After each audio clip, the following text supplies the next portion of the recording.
Hi, I am Alena Goso, the founder of Soapy Mania, handcrafted soap boutique where we sell our soaps and bath treats nationwide in the United States. Today, I'm gonna be telling you my story, a story where I turned my hobby into a successful business. I'm gonna be telling you all the ups and downs that I've gone through and how to make it all happen. Before we start, please click subscribe button to avoid missing new videos. All right, let's go.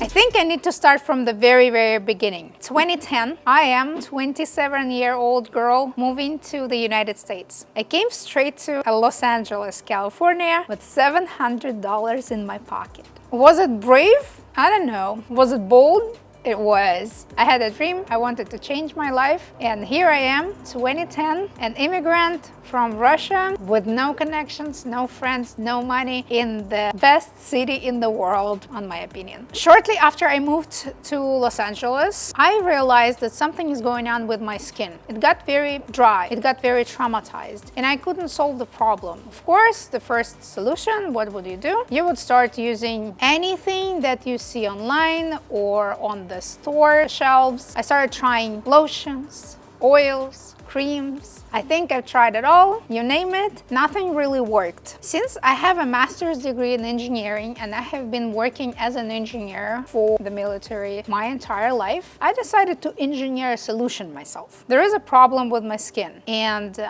I keep treating just the symptoms of it with lotions, creams, and other products. So that's why I decided to dig deeper to the core of the problem and try to solve it at the very bottom so that I don't have to treat the symptoms. And I started making soap. Making soap was not really obvious or natural for me because at that time I was using shower gels and I thought, who would use bar soaps in 21st century? However, when I started doing my research, and I am very good at researching just because of the engineering degree that I have, where we did a lot of research, I quickly realized that using high quality bar soaps is a better solution for your skin than using shower gels. Of course, there is liquid soaps that are also on the natural side and they're not as harmful as other shower gels. However, bar soaps work best for your skin, plus they are more sustainable. So you don't have to use all the plastic containers, you don't have to throw it away or recycle them. There is a lot of steps to save the planet Earth. So yes, I started making soap in 2010, 2011. Of course, the first couple of batches were horrible. It was like complete disaster. It didn't work out. I couldn't figure out how to do it. And of course, you know, me having a degree, I thought like, hey, I need to get some kind of education. I need to talk to chemists or something. So the first few batches were horrible. However, the process of soap making got me so excited, so intrigued. That's why I quickly realized that I enjoy just making the soap. Of course, with every single batch, one after another, I started making it better and better and better. And at some point, I realized that, hey, I'm not putting any lotion on my skin anymore. My skin got better. Of course, at that time, I already knew how the soap works, why it works best on the skin. The main idea of using bar soaps is that if it's detergent-free, and my whole idea, my whole point of making soap is to make a detergent-free soap that doesn't strip off your natural oils on your skin. When you're using harsh chemicals, when you're stripping your oils off, it's counterintuitive, but if you are washing off the oils, your skin starts producing more oil and the skin becomes drier. I know it sounds counterintuitive, but this is how it works. And that's why if you're using the right soap, then you do not strip the oils off the skin, but you remove the dirt, which actually soap is supposed to do. Soap is supposed to clean. It doesn't supposed to remove your wrinkles. However, if you're doing it in a gentle way, in a nice way, you retrain your skin to produce the right amount of oils that are on your skin. That's why if you're using bar soaps, gentle, detergent-free, high-quality bar soaps with right ingredients, then your skin keeps staying younger for longer. That's why it takes care of itself without adding extra chemicals into it. Just because all the serums and all the creams, not all of them, but good creams and good serums, of course they help the skin. However, it's a temporary solution. Your skin absorbs it, it works like for 30 minutes and it's gone. The main idea is to keep your natural skin for longer, so keep the longevity of your body. And the bar soap is one of the solutions that helps doing it. Once I realized all of that, it blew my mind. Of course, I started making soap better and better and better. I was enjoying the process, of course. It worked wonders on me. And I didn't have many friends because I just came to the United States. But I had a few already that I met and I started giving it away. At some point, I realized that I have way too much soap. My friends have way too much soap. We don't know what to do with this anymore. My friends started telling me, hey, you need to start selling it. I'm like, wait, no. I'm not a salesperson. I'm not a business person. I'm an engineer. At that time, I already worked for the army here in the United States. I'm like, no. What are you talking about? I don't need to sell. I'm gonna give it to you. And then one of my friends, in 2014, she came to me and she told me, hey, I'm not gonna leave your place until you set up your business, until you set up the company, and until you start selling online. She technically forced me. She didn't leave the house until we set all the paperwork. I already had a website at that point just because I'm a very technical person, so making a website was not a problem for me. I started selling officially online in 2014. I did DBA, doing businesses. I didn't do LLC at that time just because I didn't have any sales. I didn't plan to make much sales. It was just a hobby that, if I have some leftovers, I would sell it. This is how that happened for another 4 years. And in 2018, I received an email from the website.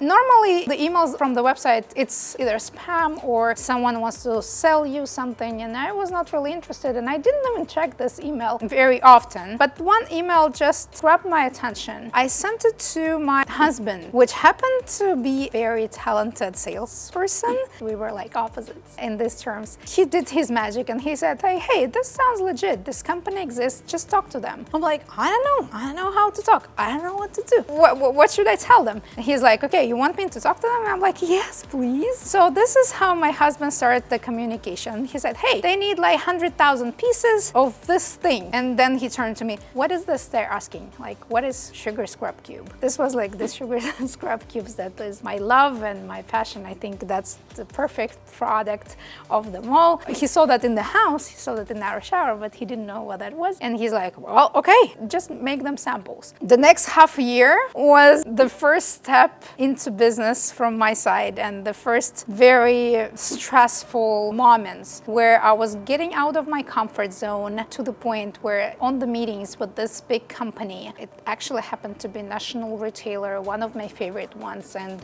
we were doing private label for them. We were honest with them. We were telling them, hey, we're doing it at home in our kitchen, and 100,000 pieces, we don't even know how much that is. And on most of the meetings, I felt like I was a student, like first grade, and I didn't learn my lesson, and I was like sweating. Like they were using words that I didn't even know. Like I had to Google them right on the fly. Like, what is a pallet? What is MOQ? What is this? What is that? I'm like, Jesus Christ, what are they talking about? But they believed in us, and I'm super grateful. At some point, there was a moment where they said, okay, we're gonna come visit the facility on Thursday. And there was no facility at that time. Like we were literally making everything in the kitchen. Overnight, we created a facility. We had like a sunroom, like a little room attached to our house, and we converted it to a production facility, which actually happened to be a production facility for the next 2 years after that. But it was super wild. We didn't know what we were doing. The only thing I knew that this is a great product. I'm very proud of it and I believe in it. I was like in the verge of emotional breakdown every other day, and I'm very grateful for my husband who was telling me that you will never be ready. Just go for it. Just try your best. Just do it. So he kind of pushed me out of my comfort zone. And all this situation, so like half of the year of testing was very stressful, but then we got got our first PO, purchase order, in beginning of 2019 for 120,000 pieces of sugar scrub cubes. And soon I realized that I'm not gonna be able to do it myself. I remember my husband was asking me, hey, what is that? Is it like 100,000 pieces? Is it a warehouse? Is it a garage size? Is it a room size? What is that? And I was like, oh, I was waiting for you to ask, but I don't know. I just had no idea. Right now I know that like 120,000 pieces of sugar cubes, it's 4 pallets. It's like, you know, to me it's like, it makes sense right now. But at the beginning, we didn't even know what pallet is. So we didn't even know how to pack it. We didn't even know a lot of things, but we learned while doing. So that's why I encourage everyone, if you believe in your product or service, if you believe that that's gonna change somebody's lives, that changed your life, and you want to share it, just go for it. Just use every single opportunity. It's worth it to change somebody's life with your product. So we got our first PO, 120,000 pieces, and we had about 4 months to finish the production, to ship it all out. Since I had a day job at that time, so I was working 9 to 5, then I was changing and I was making soap at night. My husband was cutting, helping me with everything, but we realized that it's impossible to make it just 2 of us. We started hiring first people. Boy, how stressful that was. I can't even explain you what I was going through, because I've never hired anyone before. I've never worked with people under my supervision before. I've been working with the computers my entire life. I've made a lot of mistakes hiring first employees. Right now, I'm very proud of those mistakes, just because those were not mistakes, but the lessons that I've learned and that I've grown. So it was 2019, and since 2019, I still have people with me right now working at the factory, working at Soapy Mania, that I hired in 2019. I'm so proud of it. I'm so grateful for every single person, because they were working at my house. There was no proper conditions to work, so they were just coming to my house and bringing ingredients from the garage to the sunroom where they were working. They were using our bathtub to clean the molds. It was a journey. Our house looked like a warehouse, actually, because everything was covered with the boxes with ingredients. Yes, we were organized, and I am a very organized person, but it's impossible having a full-on production at your own house with a lot of people working. I think we started with just 4 people, but still 4 people plus us. It was fun. It was messy, but we made it happen. So 2019, we delivered our first big order to the national retailer. We saw it on the shelves of the stores, and we were extremely proud of ourselves. We threw a party telling all our friends that this is what we've done. Next year, it was 2020. So we all remember 2020, and I actually vaguely remember 2020 just because I got pregnant early in February. I found out that I'm pregnant the day the lockdown happened. My pregnancy was a little complicated, so I was bedridden the entire 9 months. I had a condition called hyperemesis, where you feel nausea the entire 9 months. But still, we had another order like that. It was another 120,000. And of course, we said yes. Of course, we thought that we know everything, and we had people ready to work, except for I was out of commission. So people were working while I was like in bed most of the time. But again, we made it happen because of the amazing team, because of the people that I hired, because of my Soapy Mini extended family. My talented husband, very talented in sales husband,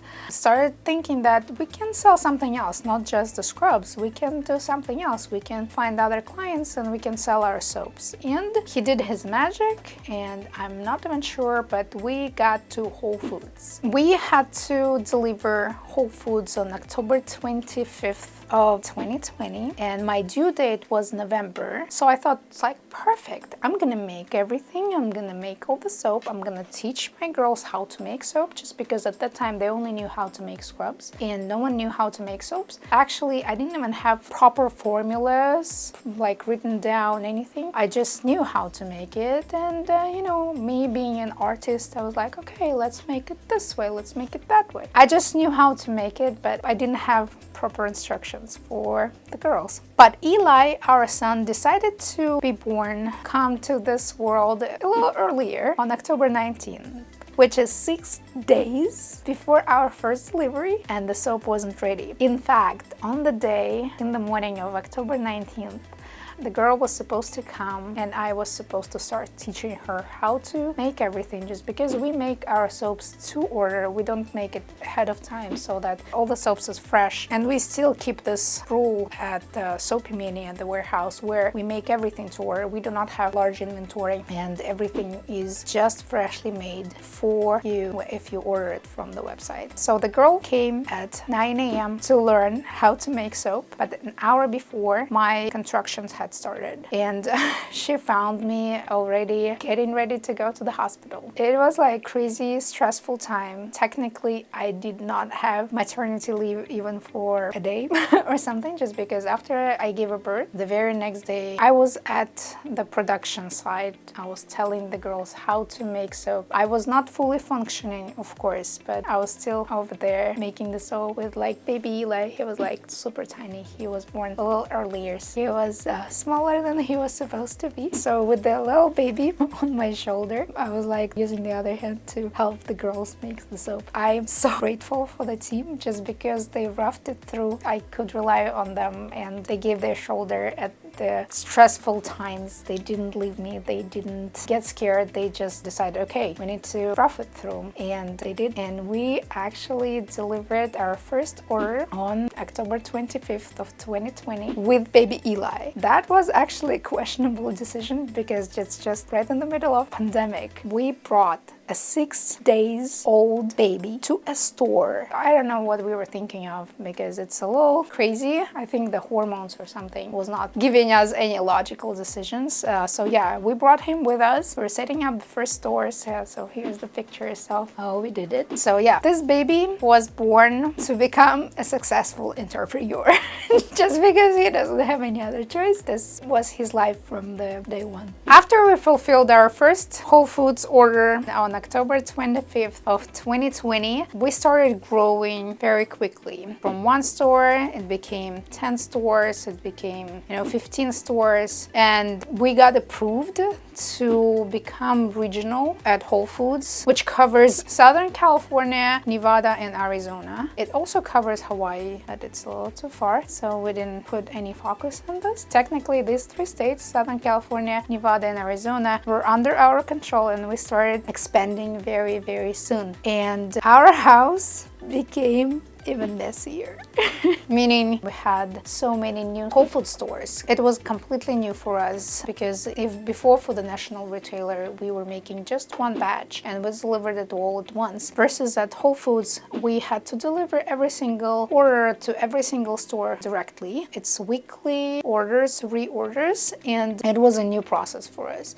So of course I had to hire more people to fulfill these orders, because Eli was like a couple months old already, and we realized that we grew out of our house and we have to move. We had to find a space and we had to expand. That was another very stressful step for us, for Soapy Mini, for me personally, just because we were not already a home-based baby company. We started growing. We still were a small business. We still considered a small business, but at the same time, it was like very fast growing business. The advantage of it is, of course, that you feel that you're doing something great. You're doing a great job. You have that many orders. You're so proud of yourself. I was so proud to see my soap in like different states, and it was an amazing feeling. But at the same time, I didn't set up the system at the very beginning, so it was very sporadic. It was very messy. I was just trying to keep up with the orders. I didn't think of slowing down and building a base for my business. I was just keeping up with what's going on, and of course at some point it could break. It actually, like 100%, at some point you're gonna grow to the point where you can't control everything if there is no system. Luckily, I hired people who put not only their time, not only their heart into this business, but also they applied their knowledge, and with the help of my employees, with the help of the girls, of the soap fairies, how I call them, we started growing. We started putting it into some kind of system, and we got into more stores. Right now, this is our map.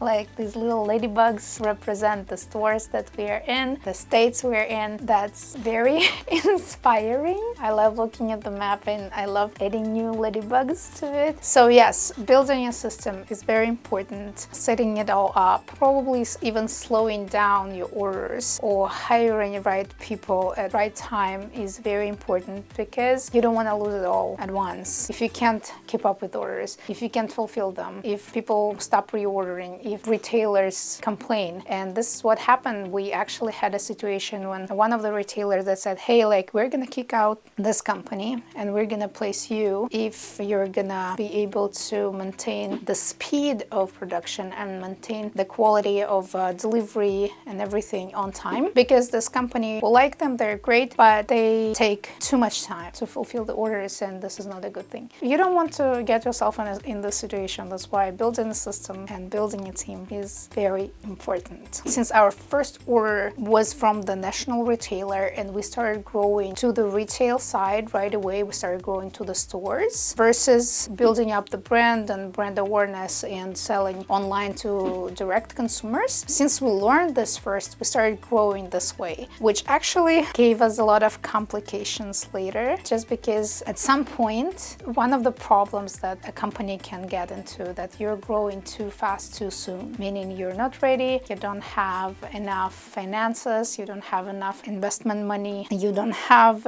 enough knowledge, and you don't have enough power, so you outgrow your facility too quickly, and this kills businesses. So technically, marketing and brand awareness is a very important part of the business, just because you need to grow gradually, you need to do it at your pace. Of course, if you're too slow, you're burning your finances. If you're too quick, you don't have enough money and supplies and probably manpower to keep up. It needs to be some kind of balance between these two. And of course, the team, you need to hire right people. You need to hire not only right people, because right now there is a lot of possibilities to outsource things like, HR. You don't have to hire an HR. Like I've been telling you about this on my other videos, that there's a lot of things that you can outsource, a lot of things that you can delegate or use AI to do, but at the same time, marketing is one of the most important parts. Sales and marketing, they come together, but there's like two different sides of it. You need to trust, you need